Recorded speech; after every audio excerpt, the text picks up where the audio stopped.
Every trader has seen this. Price crashes down, then pulls back, touches one tiny zone. And boom, it drops again like magic. Most people call it luck, but smart traders know that's not luck. That's institutional footprints.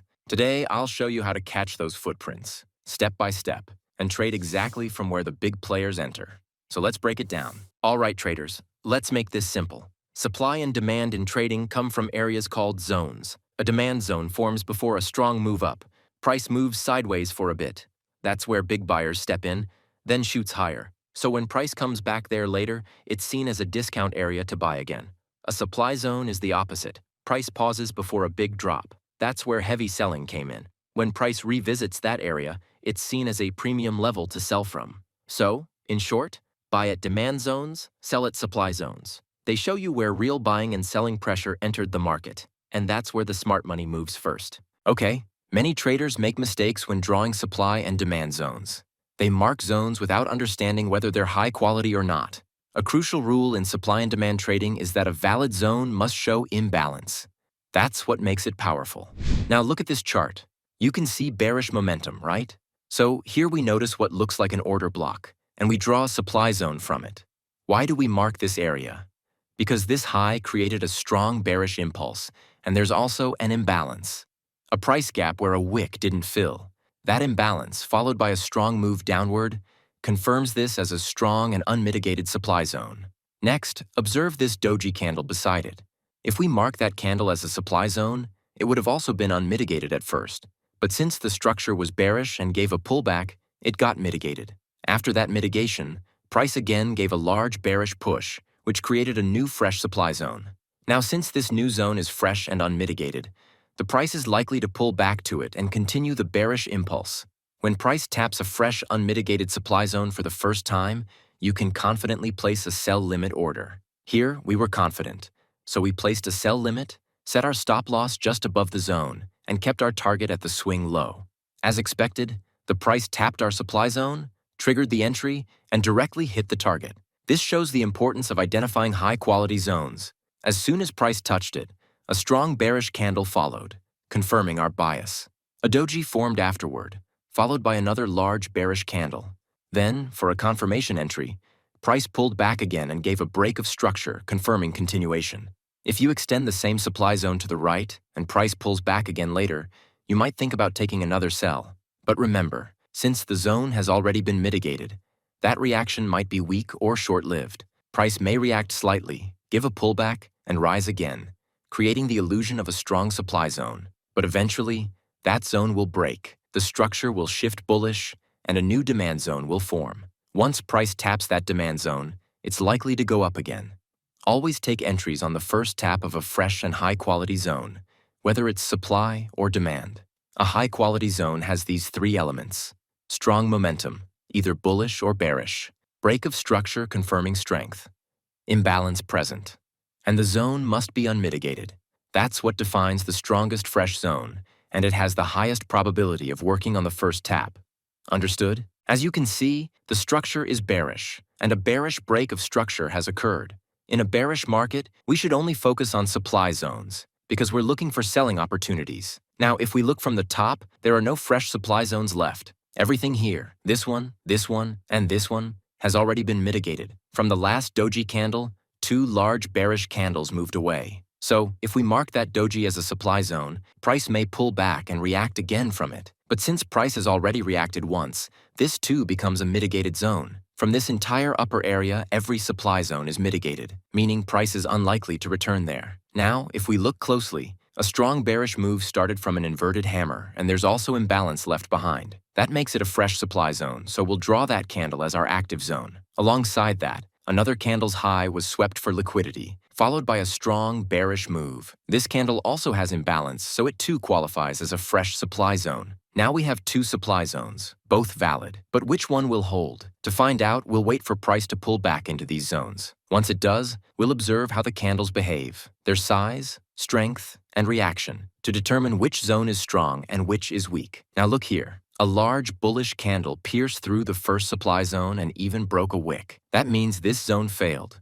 because a true supply zone should always hold. So we'll remove that one and keep only the remaining zone. Now we'll place a sell limit at this zone, set the stop loss slightly above it, and target the previous swing low. Let's see what happens. Price tapped our supply zone, triggered the sell limit, and started dropping. Perfect. From here, you can also take a confirmation entry. Notice how the structure, which was bullish on a smaller fractal, suddenly shifted bearish. That's a change of character. So we'll draw the new doji candle as a confirmation supply zone, place another sell limit there, set the stop loss above it, and again, keep the target at the swing low. Now watch. Both our entries hit their targets successfully. This was a clean and successful trade. Always analyze the structure carefully. Draw the correct supply zone, and place your entries with confidence. If you prefer confirmation, wait for a bearish shift in structure and enter on the pullback. Set your target correctly and let the trade play out patiently. Let's take a look at this on a real chart.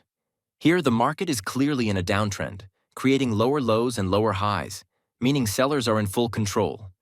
So, in this kind of market, we only want to sell from supply zones. Now, how do we actually find one? Look at this strong, impulsive move to the downside. Before that move started, notice this candle right here. It's small, with long wicks on both sides. That tells us the market was indecisive, trying to go up and down but failing to move strongly either way. This type of candle is called an indecision candle, and it's the key to plotting supply and demand zones. Here's the rule I use. Always mark the last candle before an impulsive move. I don't care if it's green or red. I just want the last candle before price explodes away. That candle shows where big institutional orders were stacked, where selling pressure was built up before the drop. So we take that candle, mark its high to low, including the wicks, and that becomes our supply zone. Now watch what happens next. Price drops aggressively, then later returns back to that same zone. And just as expected, once it taps into that level, selling pressure hits again, and the market moves down beautifully. That's how supply works. Price returns to a premium area, sellers react, and we get a new lower low. If we were trading this, the setup is simple. Enter at the retest of the zone, stop just above the candle, and your target would be the previous low. That's a clean, rule-based trade setup using supply and demand. But here's the important part most traders miss. You must always trade zones in line with the trend.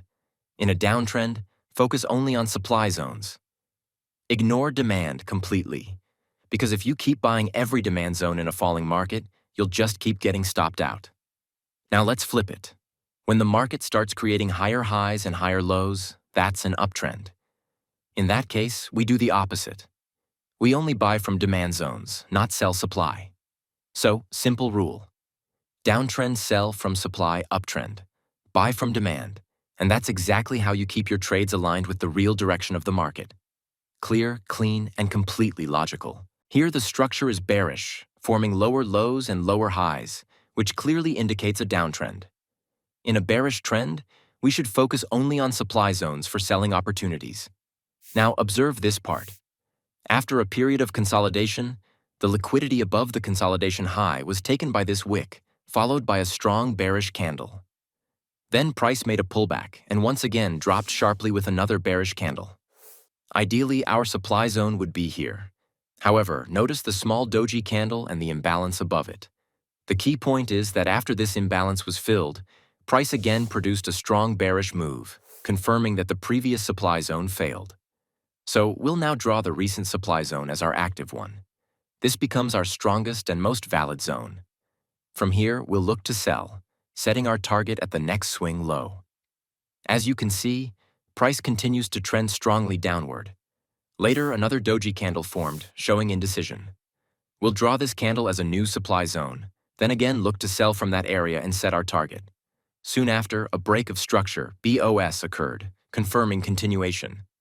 Since another BOS appeared, we can also mark the large bearish candle that followed as a new supply zone, especially since it contains imbalance.